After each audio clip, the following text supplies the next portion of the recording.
semuanya. Kali ini kami kelompok 9 akan mempresentasikan mengenai terbentuknya negara-negara merdeka di jajahan Inggris. Kekuasaan Inggris di Sudan. Poin pembahasan yang akan kami tampilkan kali ini yaitu adalah pertama, Anglo-Egyptian Sudan atau Sudan Inggris Mesir, merujuk pada sebuah masa di mana adalah sebuah kondominium Britania Raya dan Mesir di wilayah Sudan di Afrika Utara antara tahun 1899 sampai dengan 1956. Pembahasan kedua yaitu mengenai krisis Fashoda, merupakan konflik antara Inggris dan Prancis mengenai politik kolonial di Afrika. Selanjutnya yang pembahasan ketiga mengenai nasionalisme di Sudan. Salah satu tokoh yang sangat berpengaruh dalam nasionalisme di Sudan itu adalah Muhammad Ahmad bin Abdullah, salah seorang tokoh penting dalam memperoleh kemerdekaan Sudan. Itu tadi pengenalan singkat. Mari kita masuk ke pembahasan selanjutnya. Oh iya, dalam pembahasan ini kami membagi menjadi beberapa poin lagi supaya lebih bisa mengerti dan memahami mengenai apa yang kami bahas. Poin pertama mengenai Sudan Inggris Mesir. Nah, sebagian Mesir sesuai dengan wilayahnya saat ini. Berikut kami lampirkan petanya. Teman-teman dapat melihat di dalam gambar ini mengapa kami mengatakan hampir sama saja, karena negara Sudan itu sudah terbagi menjadi dua, yaitu Sudan dan Sudan Selatan. Lalu secara hukum, kedaulatan dan administrasi dibagi antar Mesir dan Britania Raya. Di dalam praktiknya, struktur kondominium memastikan kontrol Inggris yang efektif atas Sudan, sedangkan Mesir memiliki pengaruh kekuatan lokal yang terbatas pada kenyataannya. Sementara itu, Mesir sendiri jatuh di bawah pengaruh Inggris yang terus meningkat. Selanjutnya yaitu mengenai setelah revolusi Mesir tahun 1952, Mesir mendorong berakhirnya kondominium dan kemerdekaan Sudan. Lalu poin berikutnya, Sudan diberikan kemerdekaan sebagai Republik Sudan pada tanggal 1 Januari 1956, dan pada 2011 kemarin Sudan Selatan sendiri merdeka sebagai Republik Sudan Selatan. Untuk petanya teman-teman dapat melihat di gambar peta yang telah kami lampirkan tadi. Selanjutnya pembahasan mengenai krisis Fashoda. Krisis Fashoda merupakan konflik antara Inggris dan Prancis mengenai politik kolonial di Afrika. Nah, konfliknya ini berupa perebutan wilayah terpencil di Sudan bernama Fashoda. Krisis Fashoda ini berhasil diselesaikan melalui perjanjian Condominium Agreement dan Cordial Exchange, di mana dalam perjanjian ini menyatakan bahwa Prancis melepaskan seluruh pengaruhnya di sekitar Bah El Ghazal, batas antara daerah Sudan dan Kongo. Lalu Prancis diputuskan. Prancis menerima kerajaan Wadai sehingga dapat menghubungkan Kongo Prancis dengan daerah jajahan di sebelah barat laut. Perjanjian ini ditandatangani pada 9 Januari 1899. Kita masuk ke pembahasan ketiga mengenai nasionalisme di Sudan. Era kolonialisme di Sudan berawal dari masuknya Mesir ke wilayah Sudan pada abad ke-19. Ketika itu, warga berkulit hitam dari Sudan Selatan seringkali dianggap dan dijadikan sebagai budak. Inilah yang menciptakan kesenjangan antar wilayah selatan dan utara. Kalau masih ada yang bingung mengapa ada wilayah selatan dan utara, jadi penduduk Sudan itu dipisahkan menjadi dua wilayah berdasarkan agama dan etnisnya, Sudan Utara dan Sudan Selatan. Bagian utara mayoritas Muslim, sementara bagian selatan itu populasinya Kristen dan animisme keturunan Afrika.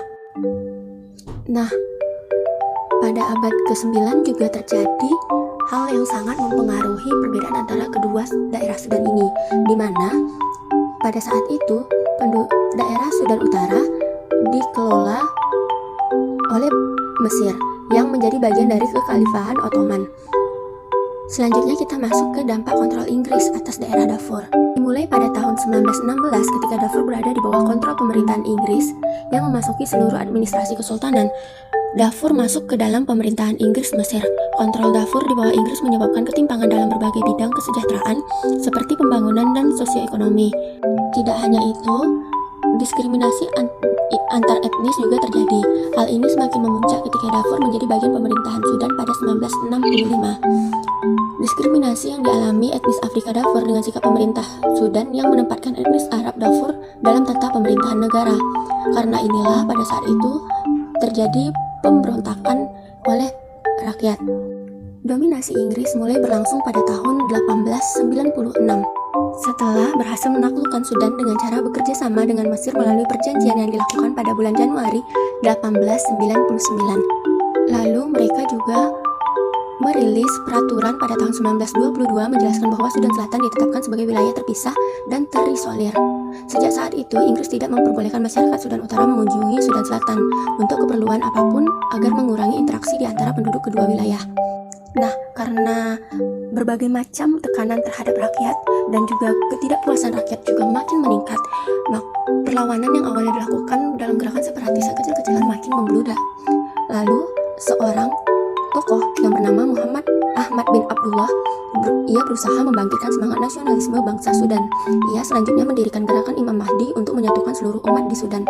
Bersama para pengikutnya, Muhammad Ahmad bin Abdullah berjuang mengusir bangsa Inggris dan Mesir dari Sudan.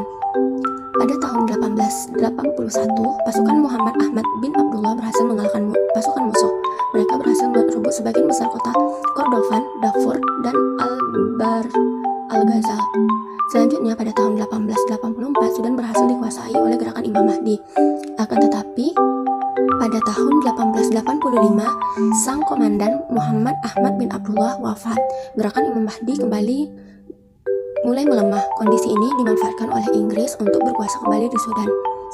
Tetapi masyarakat yang telah merasakan perbedaan perlakuan setelah memberontak sebelumnya, maka mereka terus melakukan perjuangan hingga Mesir menyatakan bahwa Sudan sebenarnya bisa menentukan nasib mereka sendiri untuk membuat keputusan perihal pemerintahan. Kemudian Mesir membangkitkan jiwa nasionalisme Sudan. Dengan harapan Sudan pada akhirnya memutuskan untuk bergabung ke Mesir. Mesir meyakinkan bahwa Inggris bisa diusir dari Sudan. Hingga pada tanggal 12 Januari 1953, Inggris dan Mesir membuat kesepakatan untuk memberi Sudan waktu dalam memutuskan kemerdekaan atau bergabung dengan Mesir. Pemilihan umum diadakan pada masa transisi dan Ismail Al-Azhari keluar sebagai pemenang dan menjabat sebagai Perdana Menteri Sudan. Dan pada masa pemerintahannya pula lah Sudan menjadi negara sendiri. Inggris memberikan kemerdekaan pada Sudan pada tanggal 1 Januari 1956. Oh iya, walaupun mereka sudah memperoleh kemerdekaan, tetapi proses pembangunan pemerintah di Sudan kurang berjalan mulus karena dihiasi oleh upaya kudeta oleh kalangan militer di negara itu. Ketika Sudan merdeka, Ismail Al-Azhari yang partainya telah memenangi pemilu terpilih menjadi presiden pertama Sudan. Akan tetapi, pemerintahan tidak berlangsung lama karena militer Sudan yang dipimpin oleh Jenderal Ibrahim Abboud melancarkan kudeta dan menguasai pemerintahan sejak bulan November 1958 sampai Oktober 1964. Selanjutnya, pemerintahan dilakukan kepada pemerintahan sipil transisi yang dipimpin oleh Perdana Menteri Al-Khatim Al-Khalifah. Lalu, berbagai gejolak dalam perpolitikan di Sudan tersebut menyebabkan terbengkalainya urusan membangun negara dan menyejahterakan rakyat. Oleh karena itu, rakyat di sejumlah wilayah, terutama di wilayah selatan, melakukan pemberontakan terhadap pemerintah pusat, hingga mengakibatkan Sudan dilanda perang saudara. Sehingga pada tahun 2011 silam, Sudan terpecah menjadi dua negara, yaitu Sudan dan Sudan Selatan. Sekian pemaparan materi dari kelompok kami. Semoga apa yang kami sampaikan bermanfaat. Lebih dan kurangnya kami mohon maaf. Saya akhiri. See you.